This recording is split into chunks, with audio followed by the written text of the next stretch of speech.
geediga loo guuray galbeedka muxuu wanaag dhalay muxuuse xumo dhalay geedigaasi galbeedka la degay ee loo guuray runtii malaa dee warbixin buu uga dhow yahay muxaadaranimo laakiin waxaan isku dayayaan waxyaabo kookooban inaan ka tilmaamo oo qofka caqliga leh wax ku garan karo waa dad muslima oo Soomaaliya qeyrkeedba ah oo ka tegay dhulkii ay deganaayeen islaamku uu ku badnaa ama muslimiintu ku badnayd oo degay deegaan ama guri deegaan kale deegaankay degeen maaha deegaankii reer miyiga oo kale reer miyigu intuu guri ka guuraabo meel cidlaa oodan jiray meel aad oodanaysa maaha waa deegaan degan yahay oo nidaam leh bulsho dhisan leh qaab waxbarasho leh qaanuun leh system iclaama leh dad habaysan baa loo tegay qofka Soomaaliyeed ee meesha tegay wuxuu wataa in badan oo ka mid ah afarta shay ee wadannada loogu necab yahay waa muslim deegaanadaasi muslimka lagama jecla bal haddaad tareenka ama baska fuusho tidhaahdo la garta inaad muslim tahay waxay u badan tahay dadka waayeel iyo kuwaas inay kaa kacaan muslim lama jecla waa laba waa nin madowgana lagama jecla waa saddexe waa laaji waa qaxoonti waa infandareere laajigana lama jecla waa afare waa wax mahayste waa faqiir bulshadaasi category ay u dhisantay waxa weeyaan siday u kala hanti badan tahay u kala koraysa idan waxa laaliya wax aan la soo dhaweynaynin oo dhan astaanteed baad wadataa waxaad noqonaysaa dib baan ka sharxi doonaaye qofka la yidhaahdo waa muqtarib alghuraba waxaan aad ula yaabaa weedhu ku tilmaamay abwaanka Soomaaliyeed ee Hadraawi la yidhaahdo Hadraawi tegay meeshaasi mudduu yara joogay dabeetana wuu soo noqday ka warran baa la yidhi wuxuu yidhi intii aan meesha joogay waan iswaayey buu yidhi isaga iswaayey wuxuu ku fasirayaa intuu meesha joogay inuu iswaayey yani waa ghurba rasmiya culamaa tib ayaa waxay yidhahdaan iqtiraabka waxaa la yidhaha fi lmucjami tibi iqtiraabka waxay yidhahdaan waa idiraab waa isbaranbarin caqliga ku dhacda oo ka dhigta qofku inuu gariib ku noqdo daatadiisa iyo mujtamaciisaba naftiisa iyo mujtamaciisaba inuu gariib ku noqdo culamaa ilfalsafana waxay yidhaahdaan waa qofkoo jawharkiisa waaya soo duuduub waad iswaayeysaa markaad halkaa tagto waxaad ammaan wadatay oo dhan waxba kama wadatid halkan berigaad joogtay inaan Soomaaliyeed oo reer hebel aan ciidaba ka sarreynin oo bulshada inuu isagu ugu sarreeyo isu haysta oo caynkaasaad ahay waladiina xaggan u soo guurtay meelaha kan timi waxay rumaysantihiin bulshada tan nawcun ma siba u xaqirtaan nin madow oo tima adag oo waxba haysan oo ka hooseeyo Soomaaliga dadkana waxa bay moodaan inuu lacagta sido marka halkan waxa la idinka haystaa dad wax haysta inaad tihiin bulshooyinkana la joogtaan laakiin xaggo waxaad ka tahay muslim madow xunti wax ma hayste intaasaad ku astaysan tahay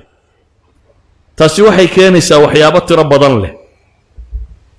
balaan marka hore taariikh kooban tilmaamo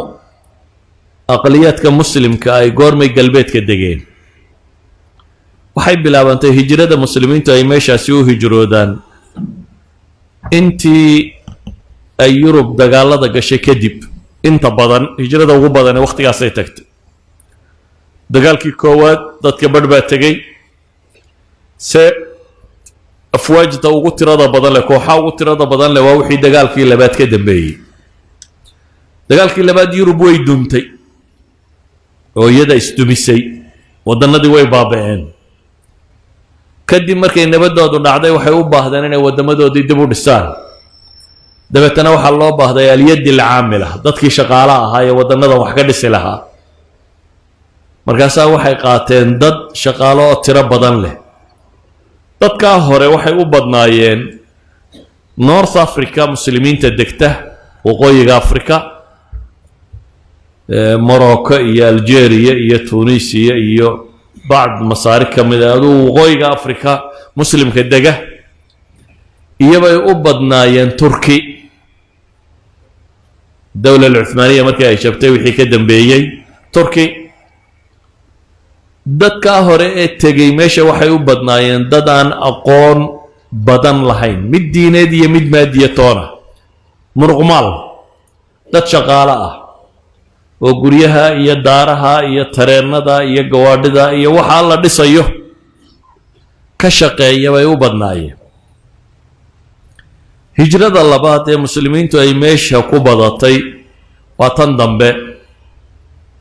ee wadannadii muslimiintana qalaanqalka badani ka dhacay mar labaad baa yurub waxa ku dhacday inay yaraato alyadi alcaamila gacanta shaqaynaysay markaan dagaalmo laynin oo sidii dagaaladii 50 milyan baa kaa hore ku madhaye dagaalamay laynin ee iyagaa go'aansaday inay isdilaan iyagaa go'aansaday inaanay dhalin yurub tiradeedu waxaa laga yaabaa inay ka hooseyso dagaalkii labaad ee dunida intay kaga baxday yurub tiradeedu way sii yaraanaysaa ma sii badato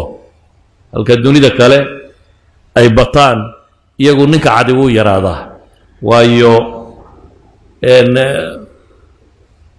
labada qof ay isqabaan laba ma dhalaan marka general average la eego waddanka waddan waloo yurubaba albania oo muslima marka laga reebo waddanada yurub oo dhan isku dar meel labada qof ee isqaba marka waddanka inta rag iyo dumar jooga la isku daraa ay laba dhalaan ma jirto saa daraaddeed tiradu way sii yaraanaysaa kuwa dhalanaya kuwa dhimanaya ka badan ama kuwa benshaka gelaya idan xooggii manpowerkii shaqaynaya wuu soo yaraanayaa taasi waxay sababtay iyana mar labaad inay qaataan dad u shaqeeya mar labaad dad u shaqeeya inay qaataan labadaa waqti aynu odhan karno hijrada ugu badani waxay gashay qarnigii 20aad nuskiisii dambe iyo kan bilowgiisii waana waqtiga ay dumeen caalamul islaami dowlado iyo dad badan oo ka tirsana generally dadkaasi maxay la kulmaan waxay la kulmaan cidhiidhi diineed oo shacaa'irtooda soon iyo salaad iyo wixii la mida cidhiidhi ay ka gasho tamyiiz fi lcamal shaqada oo la haybsooco oo la durkiyo iyo mushkilatu tarbiya wa tacliim schooling systemkii oo system gaalnimo u dhisan oo ilma ka soo baxaa aanu noqonaynin qof muslima indimaaj ku dhacay iyo istilaab alhawiya assimilation iyagoo milmay oo dhaqamadoodii iyo diintoodii iyo afkoodii waayey mucaanaad nafsiya dadka oo nafsiyan u wada buka oo dareen uu ku jiro ah meeluu ghariib ku yahay oo laga xoog badan yahay oo la yasayo la cadaadinayo la cidhiidhinayo ama systemka guud ha noqdo ama bulshada ula dhaqan iyo qaabka ula dhaqmayaan ha noqdo uu dareemayo buu ku nool yahay intan dambana waxaa sii kordhay wixii 11 Sebtembar ka dambeeyey 1199 wixii ka dambeeyena waxaa kordhay iclaamka reer galbeed wuxuu abuuray oo la yidhahdo islamophobia phobos af turkiga waxaa la yidhaahdaa waa khawf laa shucuuri ghayru mubarar waa qofkoo iska cabsanayo aan garanayn sababtu uu cabsanayana marka islaam marka la maqlo waa laga cabsanayaa dee qof laga cabsanayana cid soo dhawaysanaysa maa jira mambuud baatay dadka waaweyn waxay isweydiinayaan talo goor muu qarxayaa intaad baska ka degi doonto ma nabad ma kaga degi doontaa idan qof bulshadu soo dhaweynaysa ma tihid waxaana lagu shaabadeeyey wax allaaliya wixii xumo ah